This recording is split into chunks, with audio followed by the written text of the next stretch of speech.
وَأَطْعِمِ الْجِيعَانَ، بھوکے کو کھانا کھلانا. خطبہ شعبانیہ میں بھی اس کا ذکر موجود ہے اور بھی کلام میں ہے کہ رمضان میں بھوک اور پیاس سے، اس وقت پاکستان میں خاص طور پر بڑی گرمیوں میں روزہ ہے، ان کی بھوک اور پیاس کو یاد کرو کہ جو سارا سال ہی بہت مرتبہ بھوک اور پیاس سے رہتے ہیں.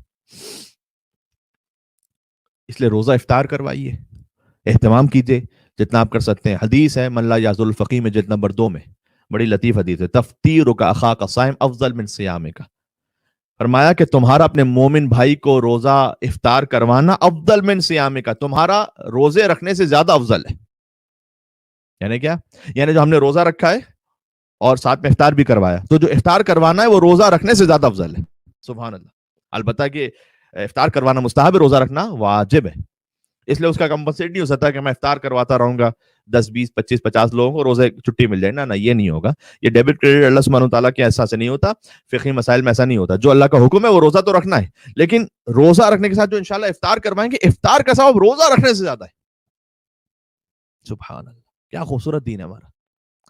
مولا علیہ السلام نے فرمایا کہ کھانا جسم کی غذا ہے اور کھانا کھلانا روح کی غذا ہے. رمضان میں دونوں کا اہتمام کیجیے. کھانا کھاتے ہیں، جسم کی غذا ضروری ہے وہ بھی، لیکن کھانا کھلائیے بھی، روح کی غذا ہے. کتنی احادیث ہیں، بڑی لطیف ہے. کثرت سے کھانا کھانے سے جسم میں بو پیدا ہوتی ہے، کثرت سے کھانا کھلانے سے روح میں خوشبو پیدا ہوتی ہے. سبحان اللہ. اللہ اکبر.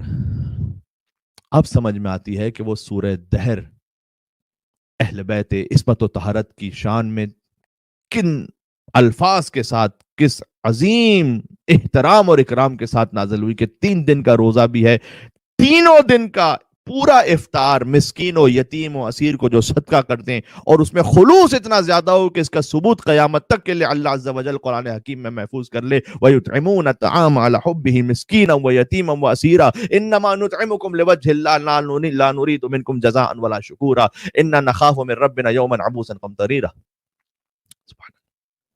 ہم یقیناً کھانا کھلاتے ہیں خالص لوجہ اللہ. افطار پارٹی اس لیے نہیں ہوتی کہ میری شہرت ہوگی، خاندان میں واہ واہ ہوگی، کمیونٹی میں واہ واہ ہوگی. نہ، انما نطعمکم لوجہ اللہ، صرف اللہ کے لیے. لا نرید منکم جزاء ولا شکورا. حتیٰ کہ ہم یتیم و مسکین و اسیر، ہم تم سے نہ کوئی شکریہ چاہتے نہ کوئی جزا چاہتے، کچھ بھی نہیں. سبحان اللہ. 3 دن تک مستقل روزہ سے ہو، گھر میں اپنا پورا افطار بچے بھی دے دیں. بظاہر وہ کم سن ہے، لیکن ابنا یا حضان امامان قامہ اوقاتا، میرے دونوں فرزند، حضور نے فرمایا تھا حسن اور حسین امام میں چاہے کھڑے ہوں یا بیٹھے ہوں، بچپن ہی سے امام. ٹھیک ہے، لہذا کوشش کیجئے کم از کم ایک مرتبہ کہیں نہ کہیں افطار کروائیے. میں نے عرض کیا افطار کروانے کو افطار پارٹی نہیں اس کا مطلب. خالی سب سے پہلے تو گھر سے شروع کیجئے. اگر بہن ہیں، بھائی ہیں، انہیں افطار کروائیے. پڑوسی ہیں، مستحق مومنین ہیں، روزے دار ہیں، ماں باپ ہیں، بچے ہیں، یہ آپس میں.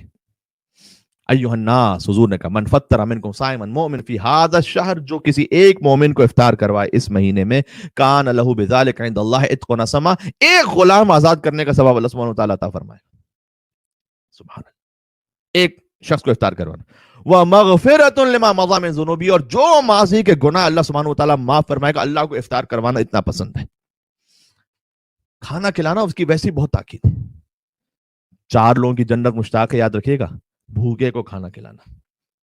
قیل یا رسول اللہ، افطار میں ویسے ہی بھوک ہوتی ہے، روزے بھی بڑے طویل ہیں، تو بھوک تو بہرحال محسوس ہوتی ہے. آپ اہتمام کیجئے خلوص کے ساتھ، کوشش کیجئے کہ جتنا خلوص کے ساتھ. قیل یا رسول اللہ، رسول اللہ صلی اللہ علیہ وسلم نے کہا، سے پوچھا گیا فلیس کلنا یقدر علی ذلک، ہم سب کے سب تو اس بات پہ قادر ہی نہیں ہے کہ ہم افطار کروائیں.